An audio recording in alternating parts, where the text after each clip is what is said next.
पिछले वीडियो में टाइप 2 के प्रॉब्लम नंबर सी को कंटिन्यू कर रहे थे। तो देखिए यहाँ पर हमने सारी चीज समझ चुके थे कि दर्पण के पास दो वेलोसिटी थी, एक्स डायरेक्शन में भी और वाई डायरेक्शन में। उसी तरह से ऑब्जेक्ट के पास भी दो वेलोसिटी थी, एक्स डायरेक्शन में और वाई डायरेक्शन में। पुनः हमने इमेज की वेलोसिटी निकाली एक्स डायरेक्शन की और वाई डायरेक्शन की, और यहाँ से हमें यह रिजल्ट मिल चुका था। अब देखिए वहां से जो रिजल्ट आया तो एक चीज और देखोगे, यहाँ पर देखिए दर्पण के पास समानांतर दिशा में भी वेग है, मतलब वाई में भी है, और इसका कोई इफेक्ट आपको देखने को नहीं मिलेगा। यानी कि हमने टाइप 2 में तीन तरह के प्रॉब्लम किए, जहां पर एक में दर्पण फिक्स थी परंतु हमारी जो वस्तु थी उसके पास दो वेलोसिटी थी। दूसरे केस में दर्पण के पास एक वेलोसिटी थी और वस्तु के पास दो वेलोसिटी थी। थर्ड केस में दर्पण के पास दो वेलोसिटी और वस्तु के पास भी दो वेलोसिटी है। तब हमारी प्रतिबिंब की क्या वेग होगी, कैसे कैलकुलेट किया जाता है। ओके, अब हम चलते हैं आपके टाइप 3 के प्रॉब्लम। जब आपको वस्तु की जो वेग है वह सदिश राशि के रूप में दिया हो, दर्पण की वेग यदि सदिश राशि के रूप में दिया है, तब हम प्रतिबिंब का वेग सदिश राशि के रूप में कैसे निकालते हैं।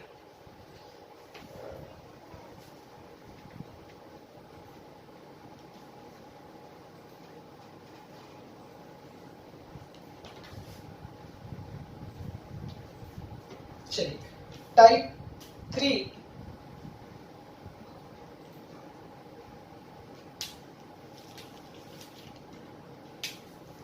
देखिए, टाइप 3 में क्या है कि इस तरह के प्रॉब्लम पूछे जाएंगे आपसे।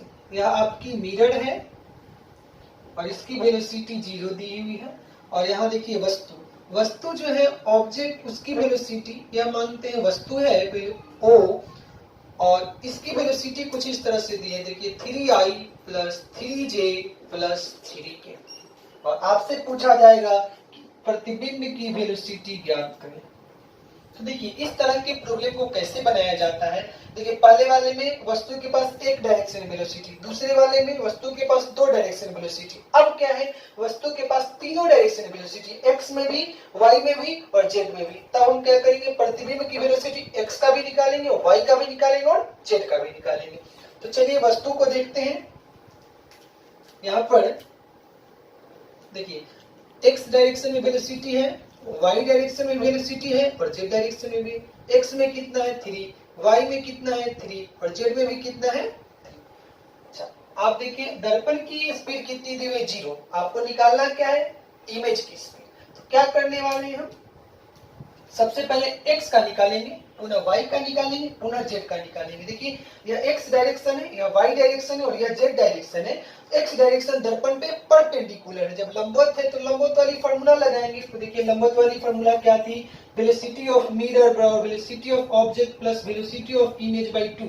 यह सब x डायरेक्शन में और यह भी किस डायरेक्शन में, x। और देखिए तो मिरर की वेलोसिटी कितनी दी हुई है आपको 0।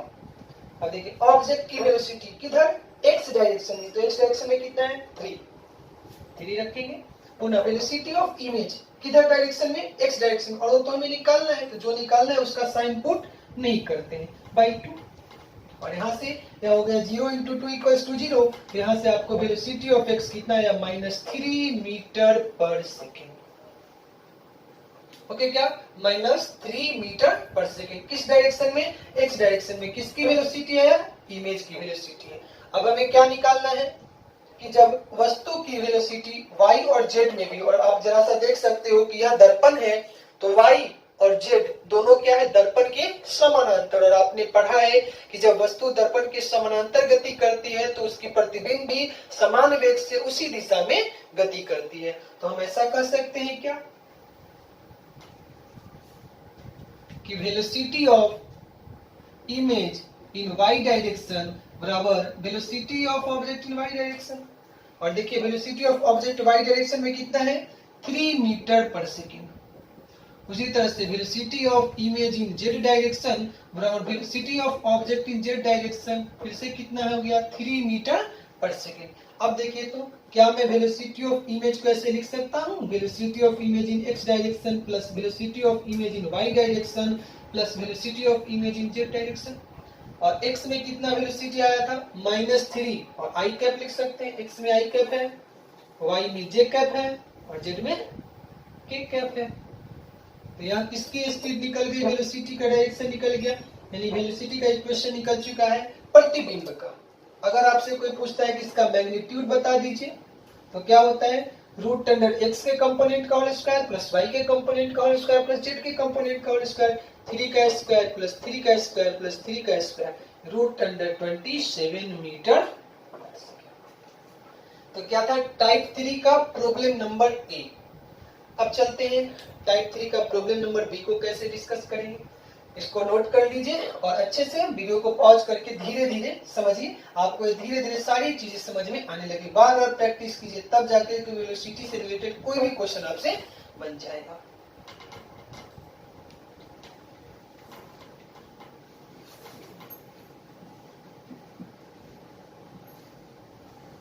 चलिए अब बी टाइप के प्रॉब्लम को देखते हैं क्या रहेगी। देखिए इस बार जो आपकी दर्पण है, मिरर है, उसकी स्पीड क्या दी हुई है। देखिए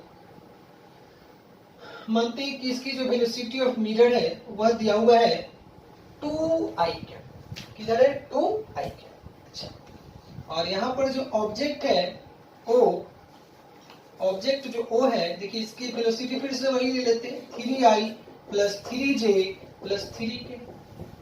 एक्स में भी है, वाई में भी है और जेड में है। आपसे क्या पूछा जा रहा है कि वेलोसिटी ऑफ इमेज बताइए।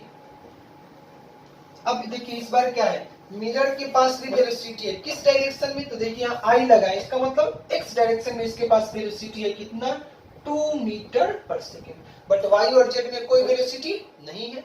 अब हम क्या करेंगे, पहले ऑब्जेक्ट के पास देखेंगे। तो ऑब्जेक्ट के पास एक्स में भी वेलोसिटी है, वाई में भी और जेड में है। कितना है 3 metre 3 metre 3 metre per second. अब देखो सबसे पहले हम क्या निकालेंगे, velocity of image x direction में। तो देखो velocity of mirror in x direction बराबर velocity of object in x direction plus velocity of image in x direction by 2 formula होता है। देखिए velocity of mirror x direction में कितना है 2 और वो भी प्लस एक्स में, तो प्लस साइन के साथ पुट करेंगे तो यहाँ पे 2 हो गया। वेलोसिटी ऑफ ऑब्जेक्ट, तो देखिए ऑब्जेक्ट की वेलोसिटी एक्स डायरेक्शन में कितना है 3 और वो भी प्लस साइन के साथ, तो यहाँ पे कितना आ जाएगा 3। अच्छा अब जरा सा आगे बढ़ते हैं प्लस साइन के साथ। अब देखिए वेलोसिटी ऑफ इमेज हमें तो निकालनी है, तो यहाँ पे लिखेंगे velocity of image in x direction by 2। अब देखो 2 इंटू 2 इक्वल्स टू 4, तो यहाँ से क्या निकला, velocity of image in x direction 2 into 2 equals to 4 और यह 3 जाकर के इधर चली आएगी, तो 4 minus 3 is equals to 1 metre per second. तो हमें क्या मिल चुका है, velocity of image x direction में कितना है 1 मीटर पर सेकेंड। अब चलिए निकालते हैं क्या, चूंकि ये ऑब्जेक्ट वाई में भी मूव करे और जेड में भी मूव करे और हम जानते हैं कि यदि ऑब्जेक्ट वाई और जेड में या पैरेलल डायरेक्शन मूव करती है तो इमेज भी उसी डायरेक्शन मूव करती है, उसका कोई भी इफेक्ट नहीं होने वाला है। ओके तो चलिए अब देखते हैं कि जब y डायरेक्शन में वेलोसिटी है और z डायरेक्शन में वेलोसिटी है तो प्रतिबिंब की जो वेग होगी y डायरेक्शन और z डायरेक्शन में क्या होने वाली है। यहाँ फिर से वही कंडीशन होगी कि velocity of image in y direction velocity of object in y direction, y में कितना है 3 मीटर पर सेकेंड। उसी तरह से velocity of image in z direction velocity of object in z direction फिर से 3। यानी कि अब हम ऐसा लिख सकते हैं कि वेलोसिटी ऑफ इमेज देखिए x में कितना आया था 1i कैप, y में कितना आया 3j कैप और z में कितना आया 3k कैप। यदि आपसे कोई पूछता है कि इसका मैग्नीट्यूड बता दीजिए तो क्या हो जाएगी, रूट अंडर x के कंपोनेंट का होल स्क्वायर प्लस y के कंपोनेंट का होल स्क्वायर प्लस z के कंपोनेंट का होल स्क्वायर, तो कितना हो गया root under 19 metre per second. Okay क्या, चलिए यह था टाइप 3 का क्वेश्चन नंबर बी।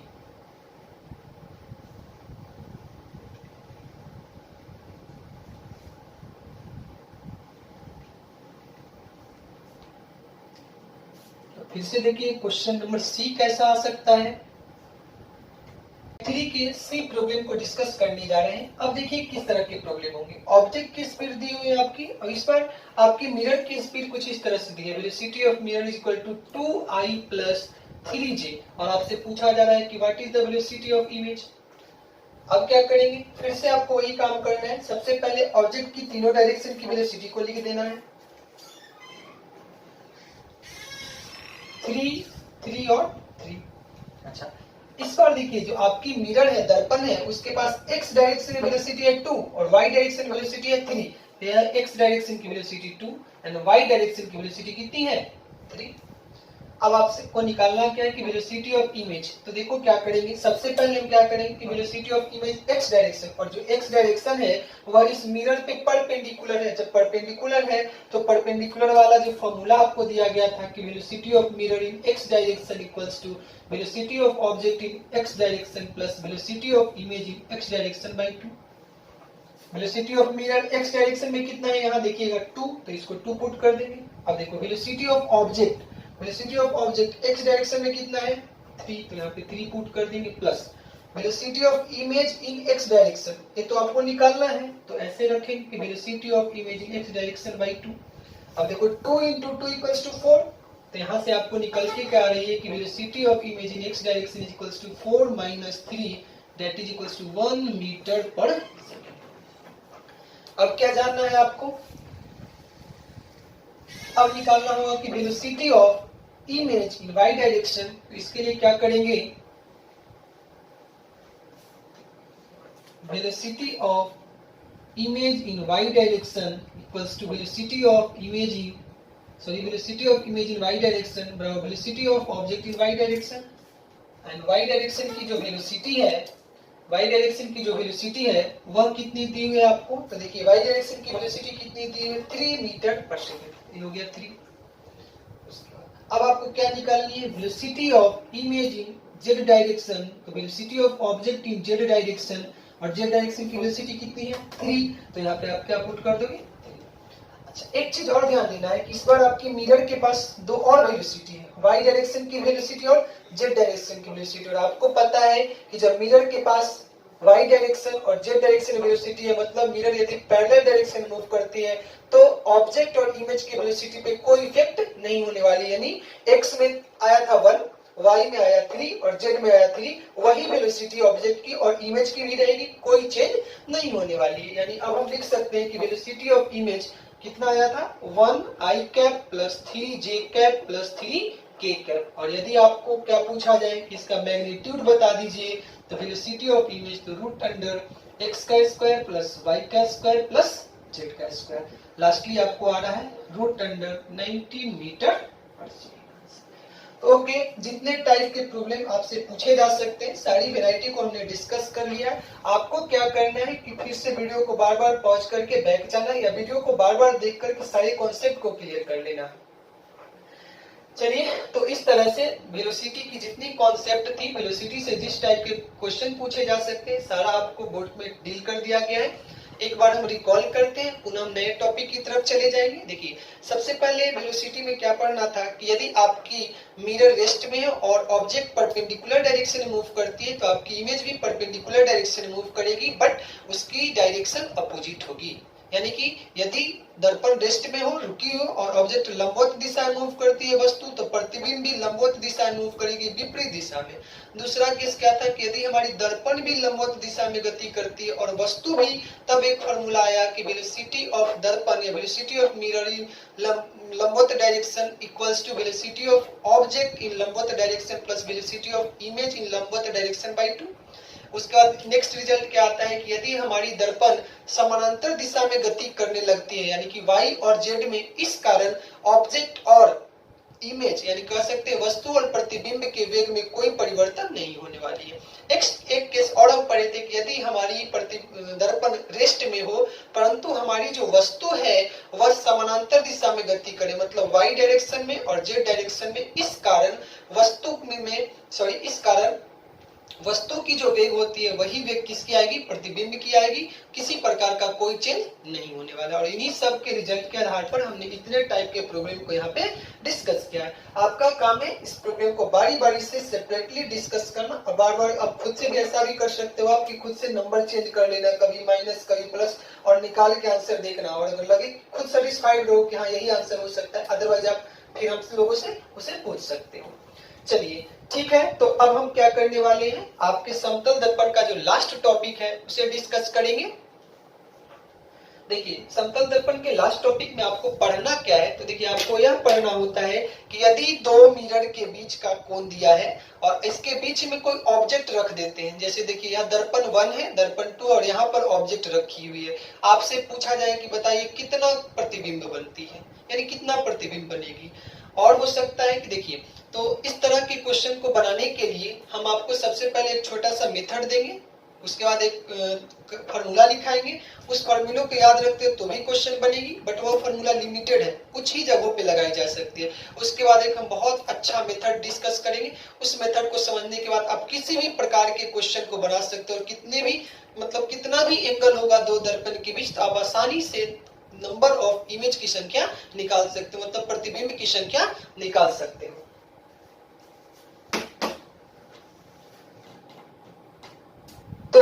तो नेक्स्ट वीडियो में हम लोग क्या डिस्कस करने वाले हैं कि कितनी नंबर ऑफ मतलब दर्पण, दो दर्पण यदि थीटा डिग्री के कोण पे होती है तो कितना नंबर ऑफ इमेज हो सकता है, यह कैलकुलेट करने वाले हैं। अच्छा, तो ठीक है, नेक्स्ट वीडियो में हम इसे अच्छे से डिस्कस करेंगे, आप कंटिन्यू वीडियो में बने रहें। और देखो थोड़ी सी दिक्कतें आपको जरूर होती होंगी क्योंकि ऑनलाइन क्लासेस आप भी थोड़े फेमिलियर नहीं हो, बट धीरे धीरे सारी क्वालिटी लाइट की और साउंड की सारी सही हो जाएंगी। बस आप कनेक्टेड रहें, रेगुलर पढ़ते रहें और जो भी दिक्कत होती है जरूर कमेंट करके बताएं। और अगर वीडियो आपको अच्छी लग रही है, क्योंकि देखिए कंटेंट तो बहुत अच्छा है, बस आपका काम है आसानी बैठ के रेगुलर पढ़ना। अगर रेगुलर पढ़ते जाओगे धीरे धीरे सारी चीज आपको समझ में आने लगेगी। और इतना ध्यान रखिए कि जितनी चीजें पढ़ाई जा रही है यहीं से कहीं ना कहीं से घूम के क्वेश्चन आती है अच्छे अच्छे एग्जाम्स में। बस हमने बस ये डिसाइड किया है कि जितना भी कॉन्सेप्ट है लाइट से हो सकता है, जितना मैं जानता हूँ और जितना और अवेलेबल है सारे सोर्स से आपको बता दिया जाए। बस आप में धैर्य होनी चाहिए सीखने की, क्योंकि आप बोर्ड मॉडल केवल नहीं सीख रहे हो, बोर्ड भी है, बोर्ड से अपर लेवल भी, IIT लेवल भी है, दोनों को मिक्स करके पढ़ाया जा रहा है कि कहीं से भी क्वेश्चन आएगी वो सारी आपकी इसी थ्योरी से कहीं ना कहीं होगी। तो ओके ठीक है, नेक्स्ट वीडियो में हम आपसे मिलते हैं।